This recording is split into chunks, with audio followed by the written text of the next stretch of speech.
റീനു, തന്റെ മനസ്സിലുള്ള തുറന്നു പറയാൻ സമയമായിരിക്കുന്നു. Now tell me, do you love me? No. സച്ചിനെ മതി നിർത്ത്. റീനുവിന് ക്വസ്റ്റ്യൻസ് എനിക്ക് മനസ്സിലായില്ലെന്ന് തോന്നുന്നു. മനസ്സിലായി, എനിക്ക് തന്നെ ഇഷ്ടമല്ല. ഓ, ഞാനൊന്ന് വഴക്ക് പറഞ്ഞതിലുള്ള പരിഭവം. എന്നെ ഇഷ്ടമാണെന്ന് നിന്നെ തുറന്നങ്ങ് സമ്മതിച്ചേക്കും മാഡം. ആദ്യം എന്താ തലയ്ക്ക് സുഖമില്ലേ? റീനു, JKD നിർത്ത ആൾക്കാർ ശ്രദ്ധിക്കുന്നു. തന്റെ ഒരു ജേക്കെ. എടോ, എനിക്ക് തന്നെ ഇഷ്ടമല്ല, അത്ര തന്നെ. Any reason? ഒരു 100 റീസൺ തരാം. എടോ, ആ ട്രിപ്പിന് തനിക്ക് അറ്റൻഷൻ കിട്ടാത്തതിന്റെ ദേഷ്യല്ലേ താൻ അന്ന് ആ പ്രൊജക്ടിനോട് തീർത്ത്. എന്നിട്ട് പണി മൊത്തം എനിക്ക് കിട്ടി. മീറ്റിംഗിന്റെ സമയത്ത് മുങ്ങിയല്ലോ താൻ.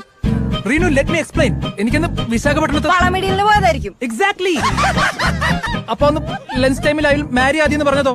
ആദി, ഇറ്റ് വാസ് എ ഗെയിം. അന്ന് അയാൾ കിൽ സുബിൻ എന്ന് പറഞ്ഞു. എന്ന് വെച്ചാൽ സുബിനെ പോയി കൊല്ലണോ? എന്റെ ദൈവമേ.